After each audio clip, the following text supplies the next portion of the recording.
we're here today at the Plaistow Goddard Veterinary Surgery with Dr. Martin Fernandez, who's our local surgeon, and we're talking to him today about responsible dog ownership, especially around Christmas time.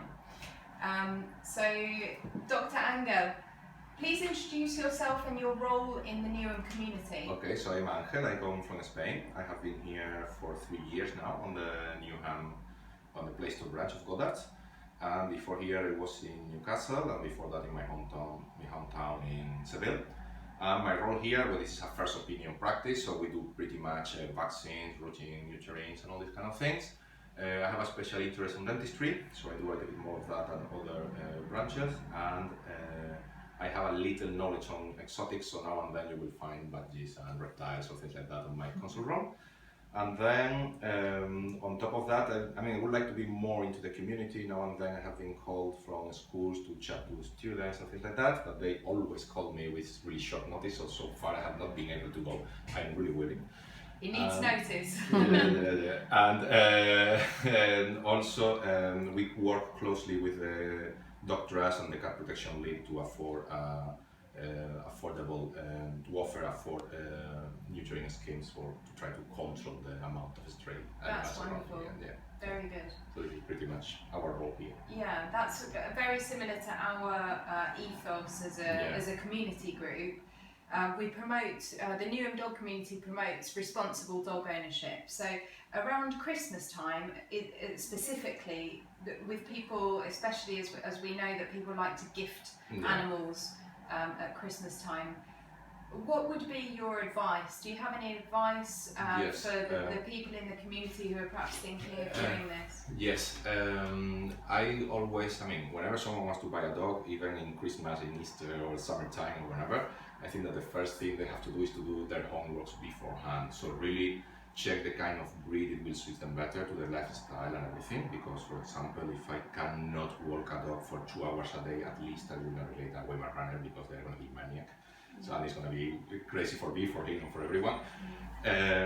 Also, it's important to know well the kind of breed you are looking for, to the personality of each of them, because some of them may seem quite cute, like a short hair or something like that, but then they have a strong personality that requires a lot of work beforehand, so you should really know that first. And also, we should be to know that we can cover all the needs of the animal, that we can afford the cost of the treatments it may require, and have an idea beforehand of all this. Once you have chosen the kind of breed you are looking for, well, we always strongly recommend adoption. And even if you want to breed it, I think it always is worth to go to Battersea or things like that, because they also have pure breeds there, so you may be doing that. But if you decide to buy a puppy because you want a puppy and all the process of growing, sinking, growing and all this, you should always try to go for registered breeders. And it's also interesting, when you know the breed you want, to know how to choose the individual that will suit your requirements. So for that there is a test called the Campbell test that you can look on internet, and it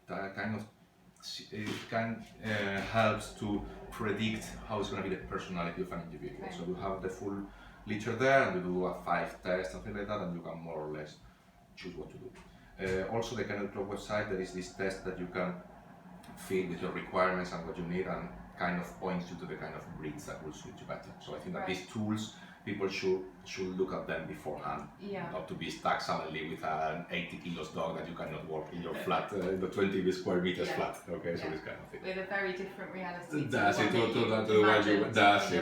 That's it. So the main message is research, research, research before you get a dog, and the Campbell test, which can be very useful in choosing the actual individual once you've chosen a breed. Yes, and rescue, a bit better than that. And rescue if you can.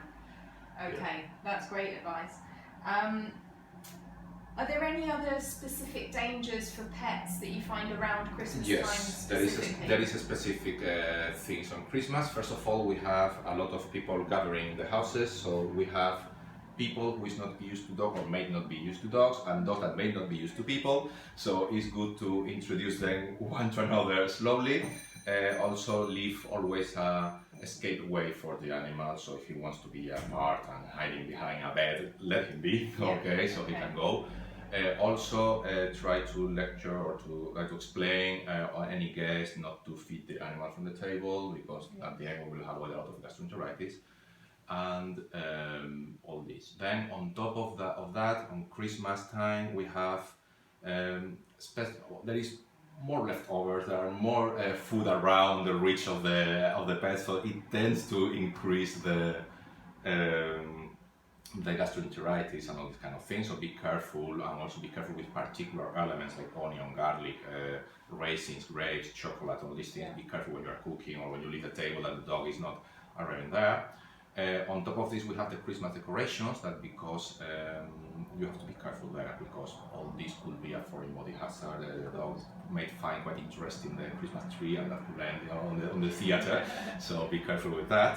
And some of the plants we use in Christmas, they are a little bit toxic for animals. It's not massively a toxicity, usually it's just gastroenteritis, but we have to be careful with that, okay? What kind of plants are those? I don't remember the name right now. It's this one. I don't remember the names it's the. No, it's because I don't remember the name in English. It's the one you put in the doors and all these kind of plants. They can be. The holly.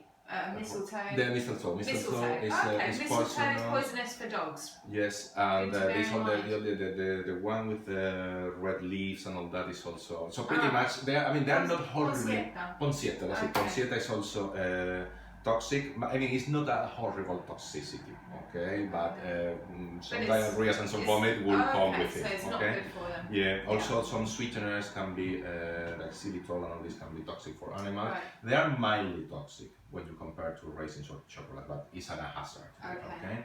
And then we also have the fireworks that most people forget till the same day of the fireworks, and then they come here looking for a miraculous treatment, and there is nothing to look. Okay, you have to start working with this without do it beforehand. Okay, there are techniques, there are medications we can give, but on the same day it's hard to solve the problem. Yes, of course. Okay, thank you. Well, actually, lots of perils for dogs and pets around Christmas. So be careful around the Christmas dinner table. It's lovely to involve our pets in Christmas time, but not too many treats, because it can harm them, and obviously they put on weight, which we don't want too much. Want to as well. At least the less of the problem. Everybody puts weight on Christmas, leave that so for us. we can do that. Yeah.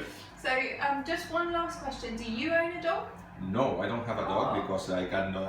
Talking about giving I work like 50 hours a week, so the last thing I don't think I will be able to cover that need. That you don't have the time for a dog. Yeah, and also I have a cat, so that's good. And then on Christmas time, all my main care is for her not to get stressed having my whole family on her territory.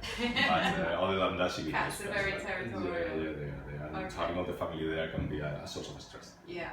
And Spanish have grapes at midnight at Christmas. Yes, we do that. So you have to be careful. You have to be careful if you with have dogs. any dogs around in Spanish families. Yeah. We do that in the New Year's Eve, the 12 grapes. That's right, 12 grapes, one for each bell on the midnight. Yeah. So everybody has their cultural favourites at Christmas time, and just be aware of what might be a peril for your animals. Think of them as well. So thank you, Dr. Angle. It was great to talk to you and for all the tips. Don't forget to have a look on the internet and Google these things like the Campbell test. Also have a look on the Kennel Club website, which gives plenty of information about how to choose the right breed for you, what might suit your lifestyle. Thank you again, and happy Christmas. That's what you.